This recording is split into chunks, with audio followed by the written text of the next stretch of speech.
Age of Empires 4 has just come out, and with it we get 8 full-featured factions to dive in on, each one with their own unique mechanics, soundtrack, aesthetics, and even the English getting a passive bonus to Terrible Cuisine. In this video today, we'll be covering the 4th in our series by talking about the Holy Roman Empire, or HRE, a faction with some of the strongest men-at-arms in the game, coupled with early religious units that make for amazing economic booms. I've covered this in my ranking guide to help give you an overview of each faction, which you can find linked in the upper right corner. The way this video is structured, we'll be going over a general overview of the faction, discuss the unique units, go into the technology specific to this civilization, talk about each landmark through the ages, quickly go over the navy, and close the video out talking about army compositions or what units thrive. You can quickly navigate to each topic mentioned by using the chapters linked in both the timeline and the description. If you'd like to see the other guides, they'll be linked at the end of this video to my playlist that will have each guide as I create it, and you can also find that in the pinned comment. And if this is the first time, or your first time on my channel, the way I like to do things is upfront the information within, so you can decide to stick around to hear me out if you so wish. So with that being said, the HRE is a really interesting faction. They get immediate access to prelates, which will buff your villagers' production by 40%, giving you a strong econ boom. Now, the elephant in the room, and that's not a mention of the Delhi Sultanate, for the HRE is their men-at-arms. They're the only faction that gets access to early men-at-arms in the feudal age outside of the English. And they get to get so many different upgrades to them, increasing their raw damage or just more damage to heavy armor, increasing their movement speed, just a ton of benefits. Couple those with a couple of the men-at-arms at least with their Landschneckt, which do massive AoE damage, and they can just buzzsaw through most other infantry armies. But the HRE also have strong defensive capabilities, with tons of buffs to their walls, towers, outposts, and gatehouses. With their unique faction mechanic emergency repair, they can actively heal away most of the earlier siege damage that can be done to their stone buildings. Lastly, the HRE have an insane ability to generate a disgusting amount of gold using their very early prelates and their landmark, the Regnitz Cathedral, which can net you a total of something like 900 gold every minute. This works out strongly for the HRE as their best units will be very, a huge heavy gold burden.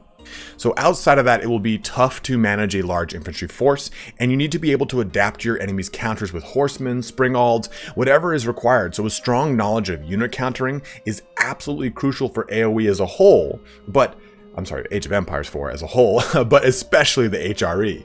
Knowing when to put your units in wide formation, when to spread out, all sorts of micro is required.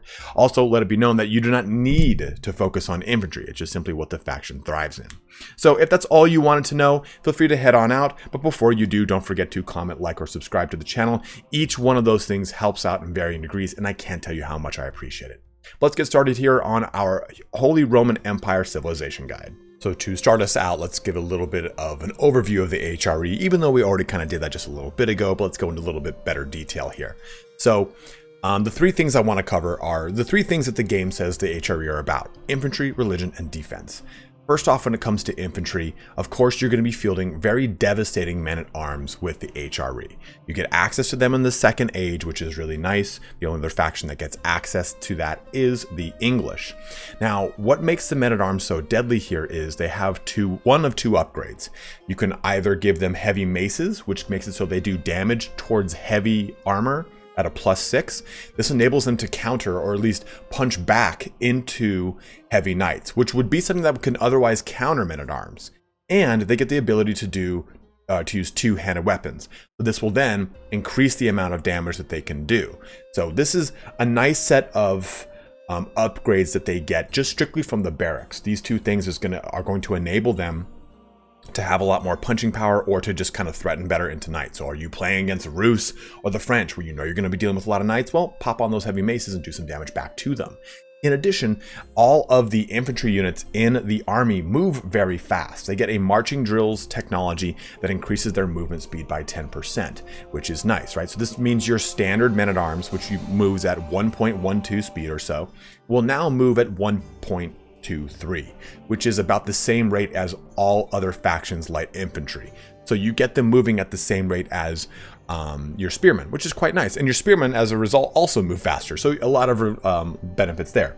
Not to mention, too, your spearmen can have up to 6 armor versus melee. That is huge. They get riveted chainmail as a special technology here that gives them a +3 with the +3 that they can get from blacksmith. That's massive, right? So you have very durable spearmen, very strong men-at-arms, and then you get the Landschneckt, which are your very light infantry, high burst damage AoE infantry unit. These guys have these massive two-handed swords, probably a Zweihander, that they can just rip through the opposition. Now they will take a lot of damage. They are very low health, so you have to support them with men-at-arms, but they can make for a really good 1-2 punch. Now, as far as religious units go, the HRE starts off with a prelate, and the prelate has the ability to buff up all of your villagers, increasing their production by 40%, which is very huge. They do cost you 100 gold in the earliest portions of the game, which can slow down your tech into the second age, but they offset that by being able to increase the production of your villagers. You just have them buffing those villagers on gold, you're going to make up all the gold that you spent making that prelate. So they're a really, really cool unit. In addition to, you have the ability to use relics in a way that is totally different than every other faction. You can garrison relics in outpost keeps and towers, and it improves their sight range, weapon damage, armor, and just damage overall. So it's awesome, but you can put it in a dock too, and it increases the attack speed of all ships by up to 25% per relic. Well, I'm sorry. 5% per relic at a max of 25%. Also too, you can just put these inside of a normal monastery. Not to mention their special landmark, the Regnitz Cathedral, like I mentioned earlier, will enable you to get 900 gold a minute. It's just so disgusting what they can do with the religious units in the HRE. And lastly, defensively, you have got the other defensive faction, right? England is your other, your go-to intro faction that is also defensive. But with the HRE, you get a lot of really cool stuff. You get this ability called emergency repair, which will allow you to repair any building that is within range of a town center or a keep. It's got a little special aura around it. We'll show that off in a bit. But you also get a lot of benefits like buffing up the health of walls, towers, gates. You can add fire armor to all of your buildings. So there are so many defensive things that you can do to make it so that breaking through your walls are way harder as the HRE.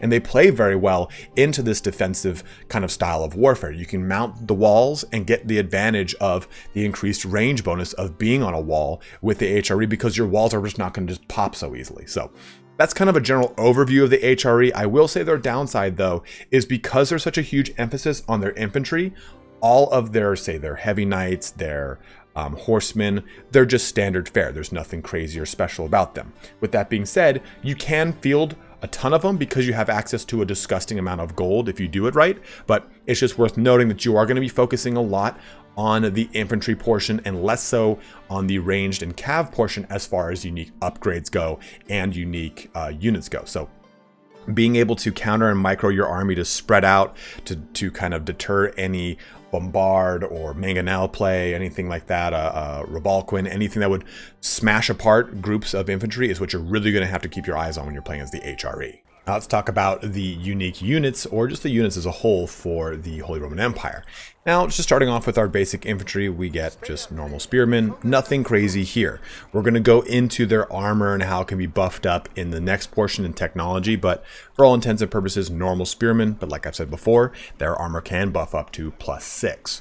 Moving into the elite men-at-arms, these guys, all intents and purposes, pretty much normal. We can buff their weapon damage or convert their damage into +6 heavy. So if you look at it right now, it's got 14 sword. We can add a mace into it, giving it +6 heavy. And then we can add a two-handed mace onto it that will then give us +2 more damage. So getting all those upgrades can make for very punishing and very strong men-at-arms. Again, I'd say arguably the strongest men-at-arms in the game because of the benefits you can give them from the native blacksmith buffs, their speed, and their ability to fight back against heavy knights makes them very, very crucial men-at-arms. Now, the first actual unique unit here, though, is the Landschneckt, and this unit doesn't have much durability. Take a look here, 95 health. That's 5 more health than a second age spearman. So just kind of put that into perspective because that is pretty brutal, and they've got 0 armor. Their big damage here, though, is that Zweihander, right? Coming out at 20 damage, that is pretty good because the attack speed on this thing, too, is only 1.25 seconds. Put that together, the DPS in this is around 16. It is the most of any infantry unit in the game. It is pretty good. Well, melee infantry unit. Distinction there. So the way you would use these two in conjunction is putting these two portions of units together, have the men-at-arms protect them, while the Landschneckt do some serious damage. Horsemen, nothing new here, nothing special, and same thing here with knights, nothing new, nothing special, but like I've said, with the ability to really take off with your gold production by simply placing relics in your keeps, it really in your monasteries, allows you to get a ton of gold to field stuff like a mass amount of knights with very little issues.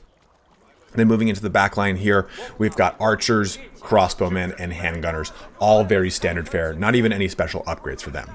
The last thing I do want to point out, though, is that the Culverin is a gunpowder unit, of course, a very nice anti-siege weapon. The only other factions that get access to this is the English and the Abbasids. So HRE Abbasids English get access to this bad boy that does a lot of damage, 285 total to siege equipment, which is just a super long range for Balkan, basically, because they have a better range and a really good amount of damage.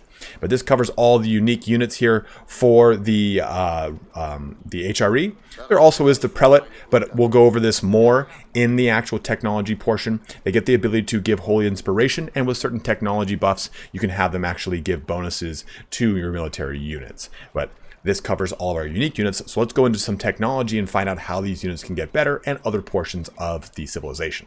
Moving into unique technologies, there's quite a bit for the HRE. So let's go ahead and look at their infantry technologies here in the Burgrave Palace.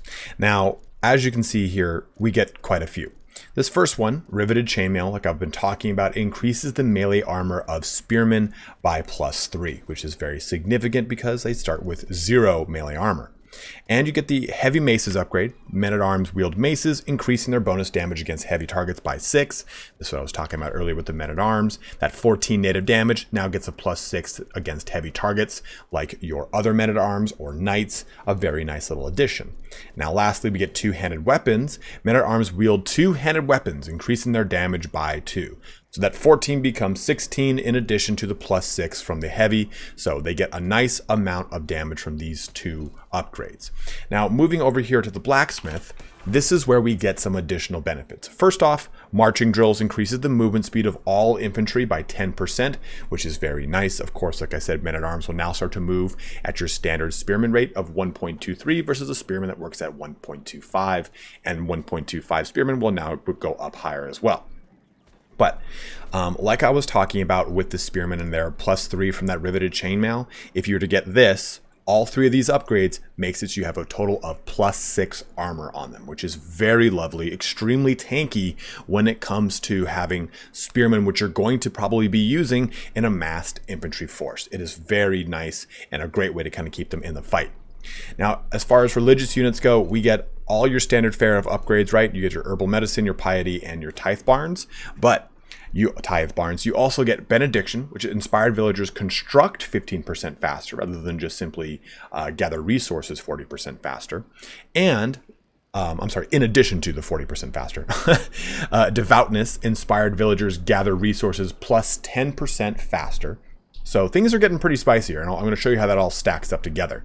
And then lastly, inspired warriors. Prelates can inspire military units, improving their armor by 1 and damage by 15%. This is very similar to the bonus that the warrior monk can give to the Rus army, right? They can give bonuses to weapon damage and to armor. So they give 2 damage to armor, and I think it's 1 to weapon, or 2 damage to weapons and 1 damage and 1 increase to armor natively. Well, inspired warriors is going to give you that 1 armor, but 15% increase to damage. So a nice little benefit there, and it's going to scale based off of the unit you're giving it to. Now, this will play really well too, because you also have strong defensive capabilities in your keep. So looking at the keep, we get 2 great upgrades here. This one, slate and stone construction. All buildings gain 5 fire armor, a little bit harder to actually light on fire and take less damage from being on fire. And then your reinforced defenses increases the health of walls, towers, and gates by 40%. That is substantial. I have not researched that yet, so you can see that's already going to be a huge jump onto the actual armor or health of my location. But You also get a reduction in all of the emplacement costs of minus 25% stone. So it's easier to get emplacements on your outposts, on your keeps, on anything for the most part that requires stone. You get a 25% discount on it, which is very nice. Then, moving into our dock, I usually cover this in the Navy section, but just to point it out, fire stations increases the repair rate of docks by 100%, which is quite nice.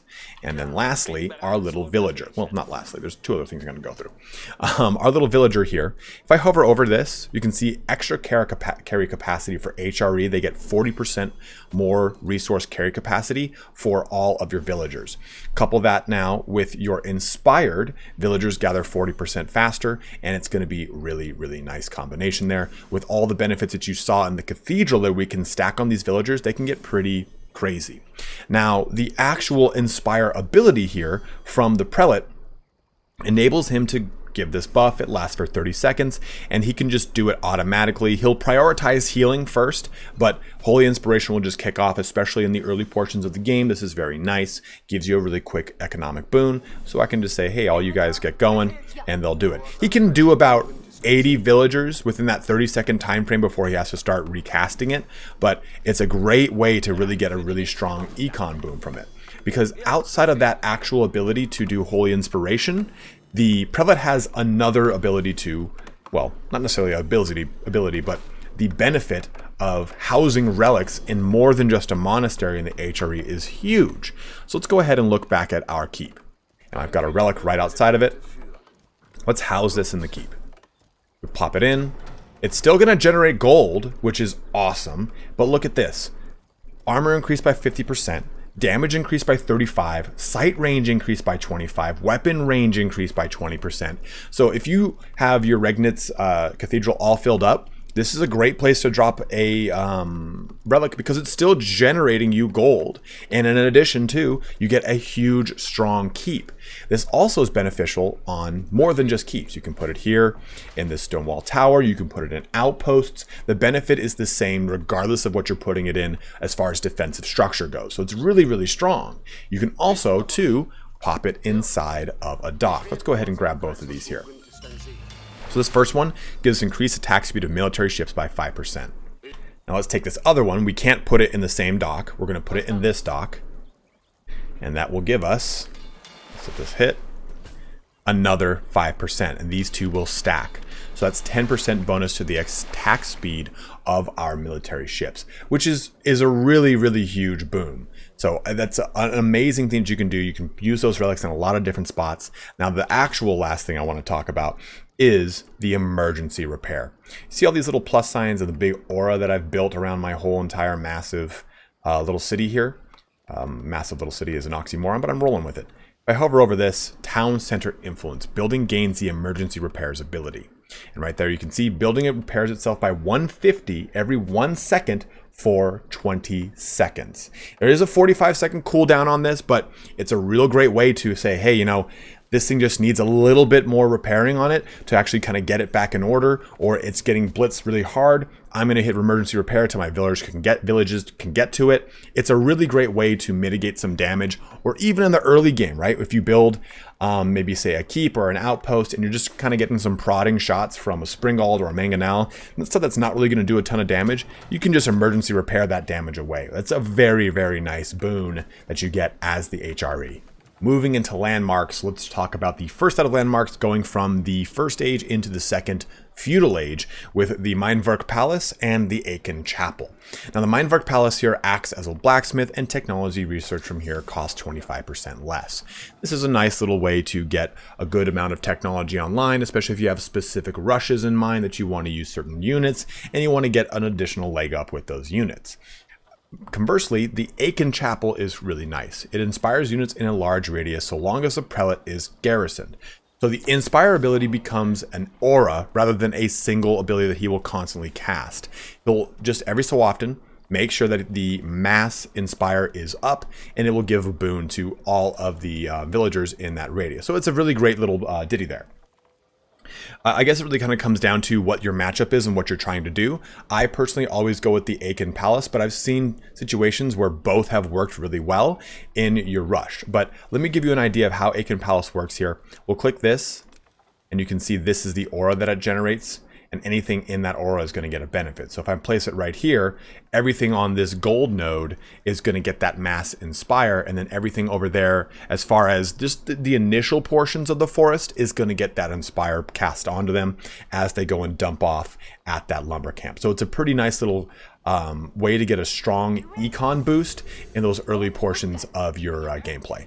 Advancing into the next age, from the second to the third, we've got the Burgrave Palace, which acts as a barracks that produces infantry at 5 at a time, or the Regnitz Cathedral. Relics placed within the Regnitz Cathedral generate 200% gold every minute, holds 3 relics. I'm just going to let you know right now, I find the Regnitz Cathedral an auto pick. You can use the Burgrave Palace in certain situations. I totally get it. If you've already been denied your relics, or maybe it's a mirror match and you know that the relics are already kind of eaten up, the Regnitz might not be as beneficial. But I find this thing to be just so strong for economy and just getting your gold market or your gold econ just off to the races. Let's show you really quick what this looks like. So jump forward just a little bit here to show this off. We'll go ahead and click on the cathedral, and you can see it says 300 a minute. Now, it does not reflect the 200% bonus. You're going to see that reflected in your stockpile. So hovering over your stockpile, you can see there it says 900 gold a minute from having just simply 3 relics. Now, just to prove my point, we'll take all 3 of them out. You can see this is going to drop down a little bit. It has to kind of hit a tick, like a universal tick, to kind of refresh this, but it's going to drop down a little bit because it was going at 150 every tick for having this in. So it's going to drop from 150 all the way down to 0. So getting 3 relics in this cathedral is so strong. And then getting another relic and placing it in another cathedral, or placing it in a keep, or anything else of that matter, is just so beneficial to the HRE. Lastly, we have the 4th age, the Imperial Age, with our 2 options, the Palace of Swabia. This is going to act as a town center. It's going to produce villagers at 75% faster rate and at 75% cheaper, which is quite nice. And the cost to build this landmark is reduced by 20%. So you can see it's 1920 food and 960 gold versus the 2400 and 1200 respective resources that you can see over here on the right with the Elsbach Palace. Now this acts as a keep with 50% more health, and then all buildings within the influence of it take 33% less damage, so a third less damage. Honestly, this is really going to come down to you and your specific situation. I find that the Palace of Swabia is very strong from an econ standpoint to really getting a higher village production rate. I mean, if you already have if you already have 2 town centers, getting this 3rd one out, you're going to be able to just make so many damn villagers. But at that 4th age, it might not be as crucial to you because you might be getting pushed really hard by your opponent. Really need to make a really strong expansion or defensive point. The Elsbach Palace, I think, might be a better route for you, just depending on what's going on. You might actually even be pushing really aggressively into your opponent, and rather than making a keep, you can make the Elsbach Palace and then another keep next to it, or another outpost next to it, whatever it is, to reduce the damage being done to that secondary building. In addition to that 50% health bonus, you pop a relic in that thing. Of course, you're going to be getting the gold generation from it, but you also get all those other awesome benefits that you get from the relic being stationed in any defensive building. And just to give you an idea what this influence range looks like, let me go ahead and show you. It's a pretty massive range. You can maybe even make this thing like right next to here, and okay, well now most of my stuff is protected by this. So it has a very, very, very large range, coupled with the emergency repairs that acts amazingly defensively if you are jumping into a really strong defensive game or a really heavy aggressive game and want a really nice strong forward point. Now, as far as the Navy goes, the HRE gets a pretty interesting Navy. It's very in line with England. They have very similar, well, naval ships for that matter. Both get both get this exact same Navy pretty much. So looking at the galley, the first ship you get access to, it is an archer ship, and it's simply going to just shoot, well, bows and arrows.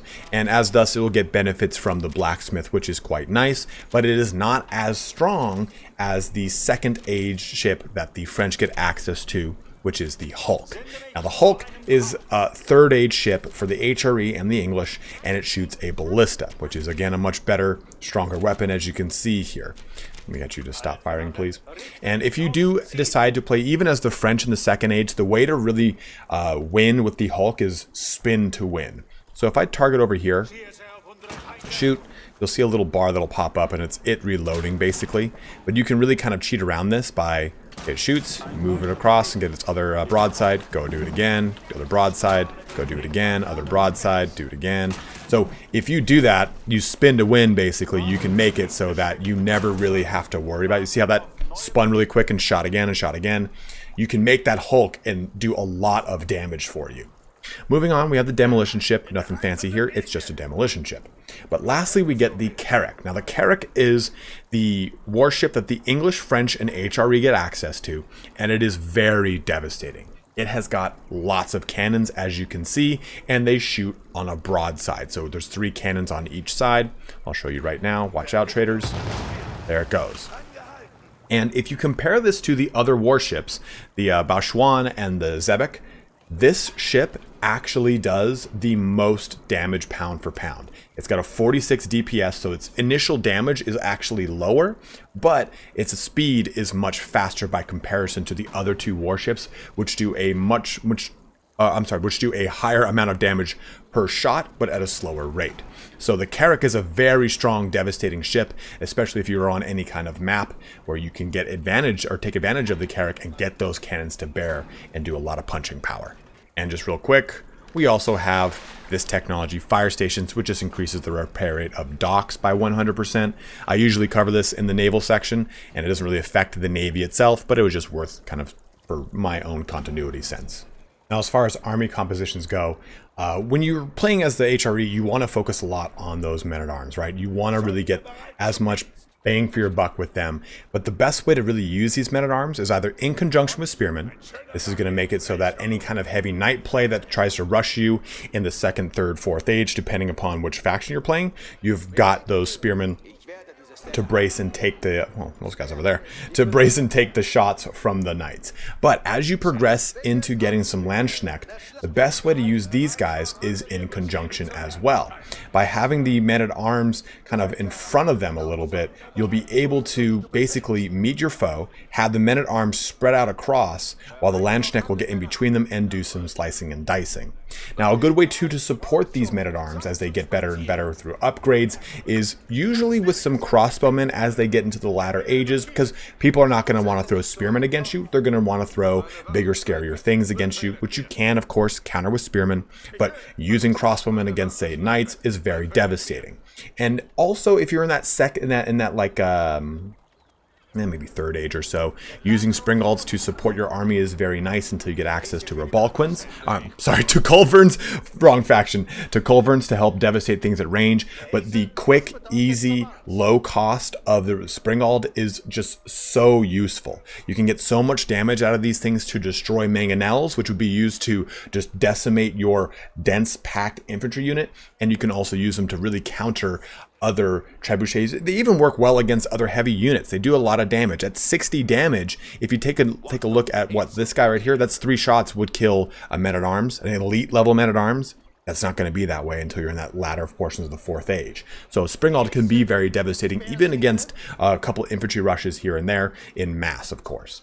But this kind of helps you out with some quick army composition ideas for the HRE, using your men-at-arms to the best of their ability, and then protecting them, either with spearmen or crossbowmen. Supporting them maybe with handgunners or archers is a great way. You can use these horsemen if you're getting countered with other crossbowmen. Remember, all horsemen do a bonus towards range damage, but then getting Landschneckt to support your men-at-arms to do a lot of burst damage is a great way to use these 2 units in conjunction.